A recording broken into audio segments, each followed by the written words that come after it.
world. This is our souvenir from the AG News Show for you, Dr. Ed Calle.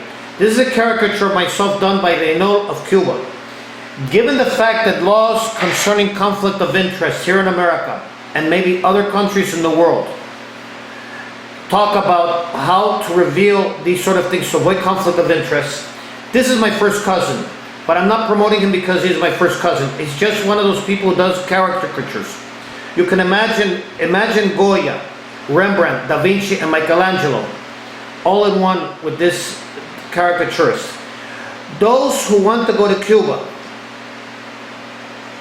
and want to talk with him and have to get a caricature, they could go talk with Reynol Jose Rodriguez Alvarez and say that I sent them. I'm saying those who want to go to Cuba because I myself do not see myself going to Cuba or to Venezuela in the future. For me, one communist country was enough. And right now, given the fact that we're having this desire to be in the community, and I'm one of those who I'm appreciating more our community. I'm planning on staying put for a long time here between Miami and the Keys. Maybe an occasional visit to Puerto Rico, where my wife has her family. Maybe another occasional visit to Ecuador, where my wife has her sister living there. But I've already seen enough as it is. And I don't, as I said, I'm repeating, I'm not seeing myself going to Cuba. I'm just saying, I'm staying here. And those who want to see the caricature, the beauty of it is before all of this happened, this was not possible. And now it's possible. And I'm giving you the caricature. Oh, I love it. It's brilliant. It's really so well done. The talent, it's incredible how many talented people there are in this world, and how many of them are maybe not known or not famous, but boy, talent is really special. And for me, because I can't draw at all, when I see things like that, I'm in awe. It's wonderful. So thank you for that. I'm really going to enjoy that, and I'll hope to reach out to him through the cyberspace. Like you, I've been invited to go to Cuba many times. I just can't go because so many of my friends had to live that life and escape it, and I can't do it. Until that is a free nation, I can't visit. And as much as I love the Cuban people and I love the country, and I always tell people that someday I hope to get when Cuba is free to be have a passport given to me by the Cuban community, because I love Cuba. But I can't go. That I like you. I had my fill. I got to spend a little time in East Germany when it was East Germany. I spent a few hours there, and that was enough for me. So I'll pass. Yeah, the thing was, until Cuba and Venezuela. I lived in Venezuela until those two countries are free. The same with Nicaragua. Until they're free, I am not going. And for those who say, but why are you going to Ecuador? I'm only going to Ecuador for humanitarian reasons. My wife has her sister there, and just to accompany her. But I'm passing on all those trips to there. I already went to China during the Olympics, and that was enough for me to count. Of course, I'm not going to complain about the trip. I enjoyed every minute of it. But the thing was, when you're in China and you're there as a blogger and a journalist, and you're treated like a king, treated like everything, you always had this gnaw of nostalgia. I didn't say this in the Spanish section, but I was in Qingdao. Qingdao, there's a Chinese section, German section, because it was a German colony, and then there was a section called South Beach.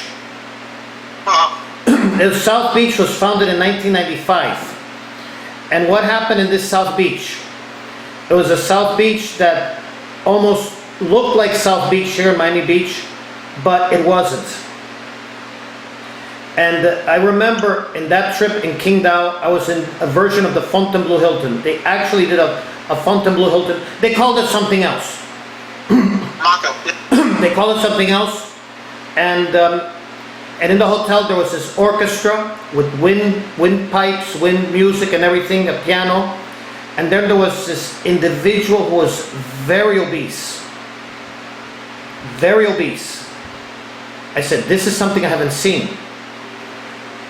And he was playing all the music that Jackie Gleason had Oh, wow. interpreted. Yes, I was saying this is sort of like touching another chord when I was a child in the 1960s, when my dad had Jackie Gleason. He not only bought records from Cuba in Miami, he also bought some of the Jackie Gleason ones.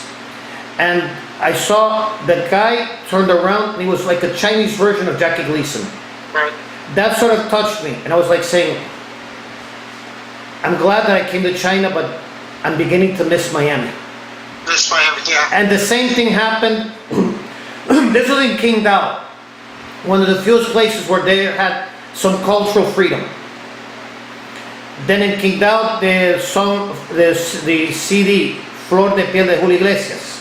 Julio Iglesias made a lot of albums, but there was one that really struck a big chord, Flor de Piel. It reminded me, going around the streets of Hialeah, Westchester, Miami, also reminded me of Venezuela, reminded me of Puerto Rico when I remarried, and even reminded me of Dominican Republic.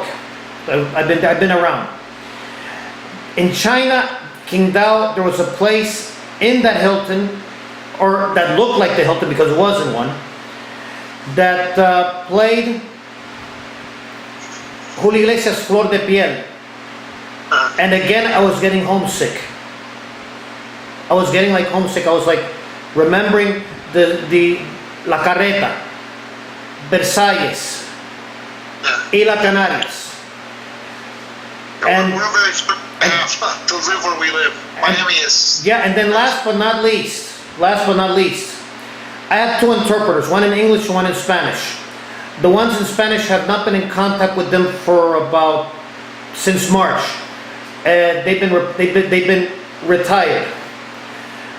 But they were Chinese Cubans. They were born in Beijing. Their parents were from the Chinese section of La Habana, and their grandparents were from Beijing. And they took me to one of their places, closed off to everyone else but them. And they took me to a place called Coppelia. I've never been to Coppelia, and I don't think I'll be going to Coppelia for a long time either. But the closest I've been to Coppelia was the ice cream shop there. And they had this, in China they had this tradition. The male serenaded the female, and the female serenaded the male. And in this they were playing a group that I didn't hear of, because again, Cuba and the United States didn't have relations. It was a group called Los Memes, with Meme Solis. Right. And the girl who was singing and doing the serenading was singing the part of the main singer, Meme Solis. Again, it struck the heart of the chord. I was like, very emotional. Number one, the Chinese have a way of getting people emotional.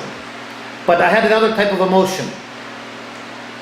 I was saying La Carreta, Versalles, Coral Gables, Isla Canarias, even Lilas appeared in my list. I said, I'm glad that they invited me that, but I'm missing it. I'm missing. When I arrived in Miami, I was glad that I had went to China, but I was much more greater and gladder to have arrived in the United States, and especially in Miami, where at least I was able to enjoy these restaurants that I talk about and some of the freedoms, because there you couldn't move. There's no, when you're a part of a community, there's just no place like it, and that's, I know, having traveled a lot, I know, there comes a point where you just can't wait to be home, because no matter how wonderful a place is, it's not your home. And we're lucky that we live in Miami, and it's a wonderful place, and people feel the same way about their hometowns, and that's the way it goes. You know, that's part of it. It's part of our experience. Yeah, I know. Regardless, I'm not foreseeing myself, given the fact that things have gone other ways. I'm not seeing myself returning to China. I'm grateful for the experience during the Olympics, but I'm staying home for the time being. Yeah, I spent time there, and I spent time in Hong Kong and Taiwan and China, and they're beautiful places. I like being home. Yeah. For now. Yeah, and in fact, when I arrived in Miami, I went to Museo del Disco and bought all of the Jackie Gleason albums, along with the Miami Sound Machine and all the other of the Cuban arts in Spanish. I bought the Jackie Gleason one, but not to remember, partly maybe to remember China, but much more to remember the time in the 60s of Miami Beach, the Quality Inn Hotel in Key Biscayne, the whole bit. Miami was a mecca of music and entertainment with all the hotels and the big bands and Jackie and the Jackie Gleason show and all of those things. And we have the history of Miami music. Well, Desi Arnaz was here. Miami has been a very important place in terms of music historically, and we also have, how you doing, Regis? So many nice people on Instagram. I want to thank everybody for visiting us.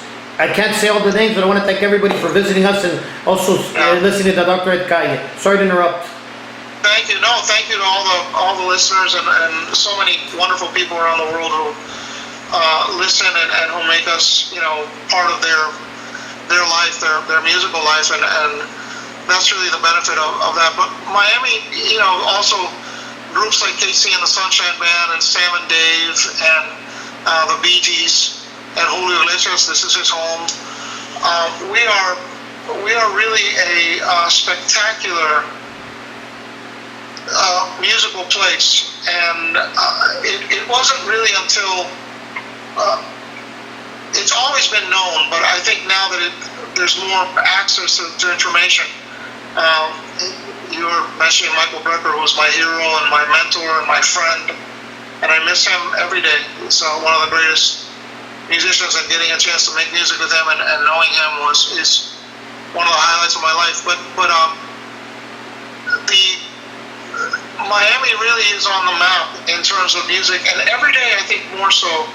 We have more and more interesting stuff coming out of here, and it's happening everywhere. It's happening in Guatemala, it's happening in Peru and Paraguay, and Argentina has always been a powerhouse.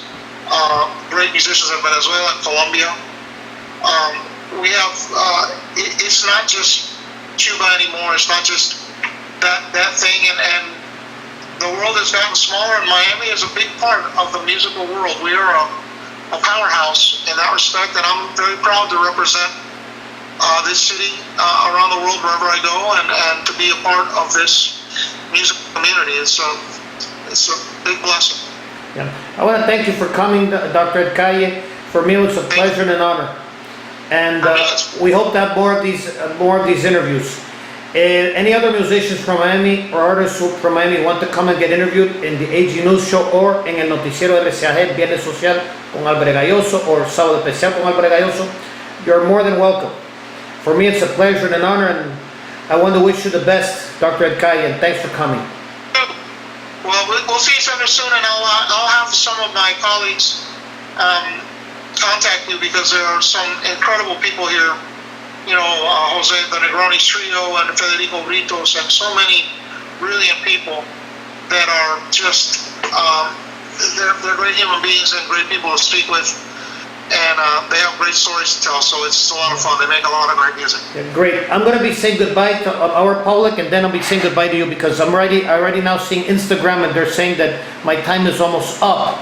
They've already been nice enough to extend me another hour. So for all the people in the world, I love you, all of you. May God bless all of you, and until the next time. And may God bless you and your family, Dr. Ed Calle. Thank you. Same to you, and same to everyone. God bless everybody. Thank you. Thank you. Much love to everyone. Thank you.